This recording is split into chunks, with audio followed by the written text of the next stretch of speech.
그동안 1년 2개월이 넘게 이 스웨덴의 나토 가입을 극구 반대해왔던 튀르키예의 에르도안 대통령이 돌연 태도를 바꿔서 가능한 한 빨리 마무리 짓기로 전격 합의해가지고 이 갑작스러운 입장 선회를 했는데 그 배경에 관심이 쏠리고 있습니다. 이는 사실상 러시아의 푸틴을 버리고 그동안의 소원한 관계였던 미국과의 관계 회복을 선택했다라고 볼 수 있기 때문에 이 에르도안의 행보가 주목을 받고 있는 것입니다. 에르도안과 푸틴 간에 무슨 일이 벌어지고 있는지 와이타임스가 추적해 봤습니다. 지금 시작합니다.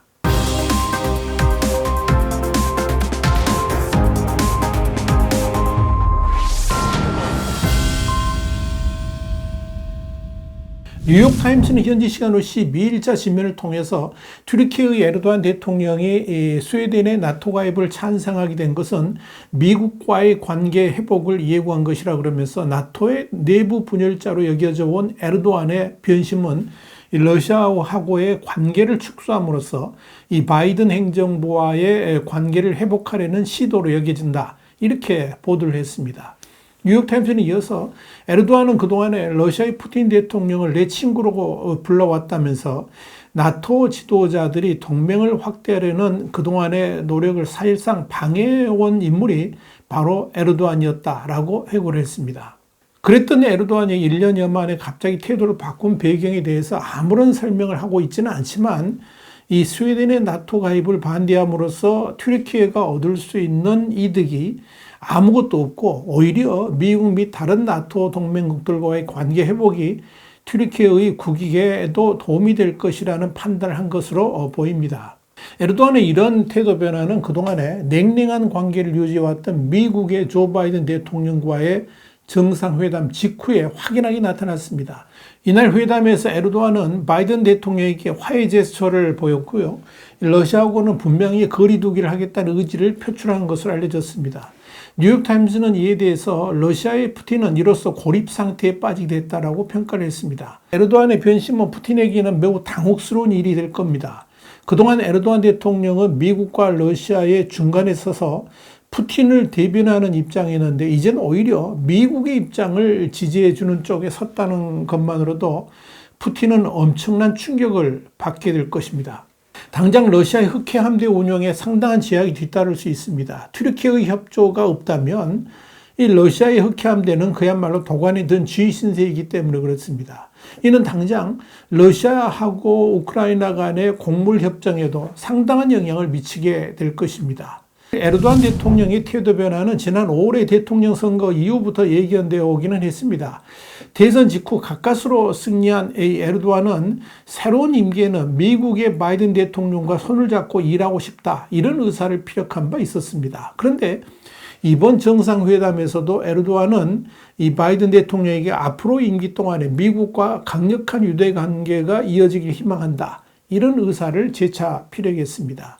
뉴욕타임스는 에르도안 대통령이 미국과 유대 관계를 강화하려는 가장 큰 이유는 바로 튀르키예의 경제 상황이 너무나 어렵기 때문이라고 진단했습니다. 지금 튀르키예 경제는 인플레이션 폭등, 그리고 막대한 부채, 대지진으로 인한 복구 비용 급증 등의 압박에 시달리는 가운데 대대적인 전환점이 필요한 시점입니다. 당연히 미국을 비롯한 이 서방 진영의 도움이 절실한 상황입니다. 이번에 스웨덴의 나토 가입을 승인하기로 하면서도 에르도안은 그동안에 양국 관계 증진을 방해했던 쿠르드 관련 조치도 얻어냈고 또 이 스웨덴으로부터 경제적 협력도 받기로 합의를 했습니다. 에르도안이 얻어낸 것은 또 있습니다. 바로 미국과의 관계 개선을 통해서 F-16 전투기를 구매할 수 있도록 허락받았다는 점입니다. 앞서 튀르키예는 2021년 10월 미국 측에 200억 달러, 그러니까 한 25조 원 규모의 F-16 전투기와 자국 내 전투기 현대화에 필요한 키트 한 80여 개를 구매할 수 있도록 해달라고 요청한 바 있습니다. 이에 대해서 미국 국방부는 로이드 오스틴 장관은 이날 튀르키예 야사르 귤레르 이 장관과의 통화에서 튀르키예의 이 군사 현대화에 대한 지원을 논의했다라고 밝혔습니다. 그간 미국은 이 에르도안 대통령의 권위주의 성향, 그리고 튀르키예의 과거 러시아제 지대공 미사일 도입 이런 것들을 문제 삼아서 F-16 수출에 반대해 왔습니다. 그런데 이런 미국의 태도에 완전한 변화가 일어나고 있다는 것입니다. 이는 한마디로 튀르키예가 원래의 그 나토의 정신으로 되돌아가기로 결정했음을 의미합니다. 다시 말씀드려서 러시아하고는 분명히 거리두기를 할 것임을 확인했다는 뜻입니다. 이와 관련해서 뉴욕타임스는 튀르키예가 러시아하고의 거리두기를 하는 분명한 두 가지의 징후가 있다 그러면서 그 하나는 며칠 전 우크라이나의 아조프 연대 전사들이 이 튀르키예에서 풀려나서 우크라이나로 귀환할 수 있도록 도우면서 크렘린을 환하게 만들었다는 점, 또 하나는 바그너 용병들이 반란을 일으켰을 때 에르도안 대통령이 푸틴 대통령의 편에 서지 않았다는 점을 들었습니다. 여기에 대해서 영국의 더 타임스는 지난해 80여일 넘게 마리오폴에 있는 이 아조프스탈 철강 공장에 대한 러시아의 포위 공격에 살아남았던 5명의 지휘관을 우크라이나의 품으로 귀환시킨 것은 러시아의 푸틴에게는 엄청난 충격을 주었을 것이라 그러면서 이들 포로들이 튀르키예의 책임하에 전쟁이 끝날 때까지 보호하도록 러시아하고 약속을 했었지만 에르도안은 푸틴과의 약속을 파기하고 젤렌스키 대통령의 손을 잡고 우크라이나로 돌아가게 했다라고 설명을 했습니다. 이런 이유로 러시아 상원의원 빅토르 본다레프는 튀르키예가 비우호적인 나라가 되고 있다라고 말을 한 겁니다. 이 사건은 그만큼 러시아에게는 충격이었지만 반면 미국에게는 화해의 올리브 가지를 흔든 것이나 다름없을 것입니다. 사실 그동안에 조 바이든 대통령은 에르도안을 반민주주의자로 규정하면서 지난 대선에서도 야당을 지지했습니다. 그리고 바이든은 에르도안을 한 번도 백악관으로 초대하지도 않은 최초의 대통령이기도 했습니다. 그랬던 양국 관계가 대화해의 순간으로 접어들고 있고 반면에 러시아하고는 분명한 거리두기를 하고 있다. 이렇게 보시면 됩니다. 이런 극적인 전환의 핵심에는 러시아 푸틴의 국내 외적 지위가 흔들리고 있다는 점을 주목해야 됩니다. 우크라이나 전쟁의 장기화에다가 바그너 용병들의 반란까지 겹치면서 푸틴의 지위는 물론이고 러시아의 위상까지도 급추락하면서 이 튀르키예가 더 이상 러시아를 통해서 얻을 것이 없어졌다는 점이 이런 대전환의 기제에 깔려 있다는 것입니다. 물론 에르도안 대통령이 푸틴과의 관계를 완전히 정리했다라고 볼 수는 없을 것입니다. 이 푸틴과의 관계 고리가 서방 진영의 지렛대가 될 수도 있어서 그런 겁니다. 그렇다고 과거와 같은 관계로 회복되기는 힘들 것입니다. 튀르키예가 러시아하고의 관계에서 넘어서는 안 될 선을 넘어버렸기 때문에 그렇습니다.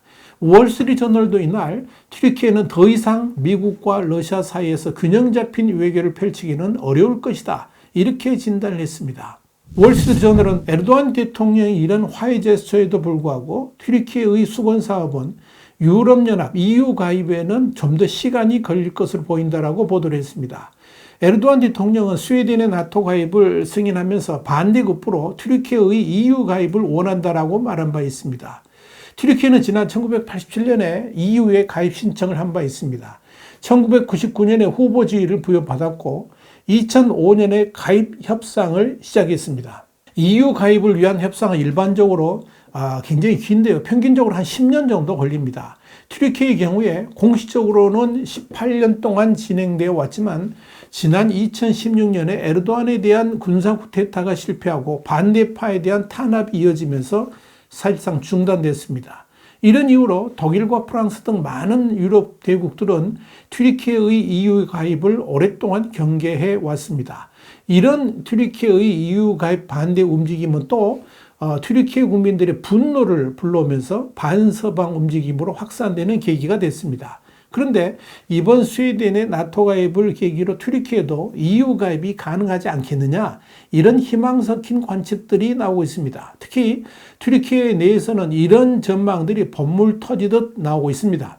그러나 상당수의 유럽 국가들은 튀르키예의 반민주적 성향에 대해서 의구심을 가지고 있습니다. 특히 그들은 튀르키예의 국내 반대파에 대한 투옥과 법치주의의 약화가 이 튀르키예의 EU 가입 노력을 복잡하게 만들고 있다고 보고 있습니다. 아직까지 에르도안 대통령의 정치 성향에 대해서 이 서방 국가들이 신뢰를 보내지 못하고 있다는 것입니다. 사실 에르도안의 민족주의적 행보는 반서방 정서를 자극해야 되는 정치적 이유도 있었음을 부인할 수는 없습니다. 그러나 지난 대선에서 승리한 에르도안의 입장에서 이젠 더 이상 민족주의 진영의 눈치를 보지 않아도 됩니다. 그래서 대대적으로 내치 형태를 바꾸게 될 것이다. 이런 전망도 조심스럽게 나오기는 합니다. 그럼에도 EU는 에르도안 대통령을 온전히 신뢰하지는 못하고 있는 것으로 보입니다. 과연 푸틴과의 관계를 완전히 정리할 수 있을지, 또 튀르키예의 민주주의 새바람을 불러올 수 있을지에 대해서도 아직 확신이 서지 않는다는 겁니다. 그렇기 때문에 튀르키예의 EU 가입은 좀 더 시간이 걸리지 않겠나, 그렇게 판단이 됩니다. 와이타임 정세 분석이었습니다. 감사합니다.